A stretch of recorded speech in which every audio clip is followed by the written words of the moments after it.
My take on NLP as it let's tilt this up here, as it stands today, because this is the kind of thing that people quite commonly ask me now, is they say, okay, so a lot of your material used to have the NLP brand stamped onto it, why doesn't it now? I am qualified as a master practitioner of NLP. I had several problems over the years with one of the founders who for some reason kept on asking me to withdraw material. I had videos blocked off YouTube. I was threatened with legal action simply for naming one of the founders' names. He's very, very paranoid about it, or at least it seems his people are. And in the end, I started to question actually what NLP was really about as a political organisation and as a discipline. As a political organisation, my major criticism of it would be that to simply fill a room with people, like if you go for your NLP practitioner course, you pay, and provided you pay and attend, you pass. When you do your master NLP practitioner course, if you pay and you attend, you pass. Now, I think anybody with any ounce of common sense is going to know that actually handling people who have sometimes quite serious problems, who've been seriously traumatized or have serious mental health issues, takes a lot of skill, and it actually takes a lot of sensitivity, and it takes a lot of experience. So to just hand out qualifications and say, yes, you can now do NLP, seemed to me to be a bit haphazard and basically seemed like a great way for them to make money.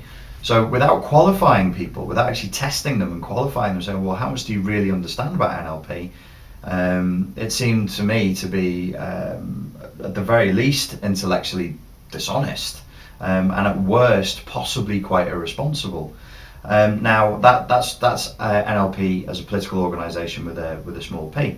There's some great people out there who are doing NLP, and I make no bones about the fact that, you know, NLP as a system has been hugely influential on what I do.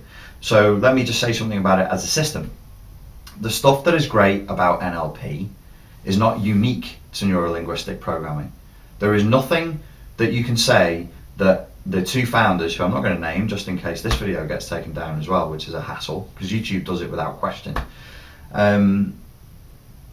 There's nothing that they did that was original. So give credit where credit's due. In terms of being assimilating, and the notion of being so forthright to just say, well, that person does something really, really skillfully, let's go and see what they do, turn it into a strategy, and then we can teach other people, I think is awesome. It's groundbreaking. It's innovative. It borders on you know, I wouldn't say it borders on genius, but it was an incredibly powerful thing to do at that time. There are other things that they use that are also quite powerful, but the best stuff comes from other people and it comes from other systems. You know, they didn't invent the notion of looking at the human being as a computer. The computer-like metaphor of NLP is not original to the two founders, who I'm not going to name.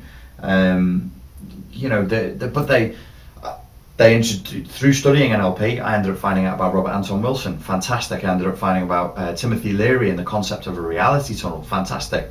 Alfred Korzybski and the map is not the territory. Absolutely essential stuff that I need. I couldn't do without that. Gregory Bateson and his double bind theory of schizophrenia.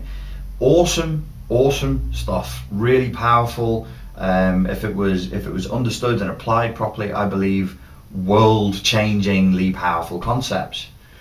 What is NLP in its state like today? Well, there is stuff in NLP that they know doesn't work. And when I was actually training with one of the founders, the more paranoid of and possessive of the two founders, he had me do an exercise in which I was to, and this to me sums up what the hypocrisy of this individual and the hypocrisy of modern day NLP.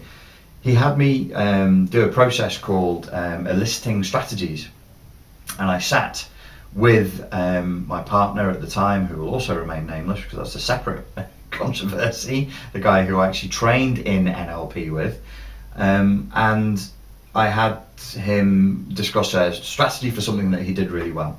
And I went through the process with him and I elicited the strategy. In NLP terms, what they were positing is that you, in your mind, you will have a specific strategy that breaks down in terms of visual, auditory and kinesthetic internal representations, and that will be their strategy. If you can elicit it, you can write it down like computer code, because remember, one's a mathematician, the two founders, one's a mathematician, the other is a computer programmer and linguist, or maybe it's the other way around. Their fields of expertise are linguistics, computer programming, and mathematics. I think that's right. This can all be checked on Google. Computer programming and linguistics, definitely. I'm pretty sure one of them's into mathematics as well. And it can be written down like code. That was their theory. Poppycock can't. Absolute nonsense.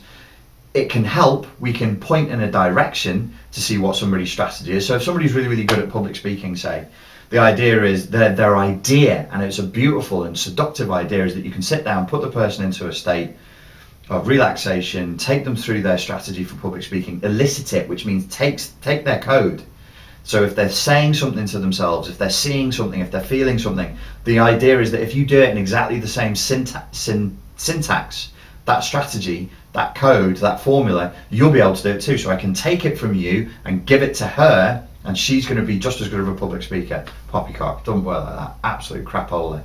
And they know that, but they still teach it. Now on this course with this guy, I actually turned around to him and I said, okay, well, so you've had us just sit down and write all this code, and it's like, you get a feeling first, so that's kinesthetic, so you write K, and then you draw a little arrow and it goes, what happens next? Well, then I say something to myself, so you go, that's auditory, and it's internal, so it's your internal dialogue, so you write A, and then in small letters ID, and it goes on like this. You actually write out a string of code, and that's how you elicit the strategy. Then you have their strategy, then you have their magic mojo, and you can use that same strategy, and you'll be just as good a public speaker as them, or water skier, or tennis player, or rifle shot, which is, I think, where this originally came from Project Jedi back in the day, the documents for which I still have somewhere.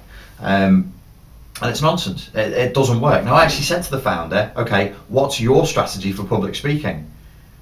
And his answer was actually really personally embarrassing to me, and it was quite humiliating in front of a large room of people.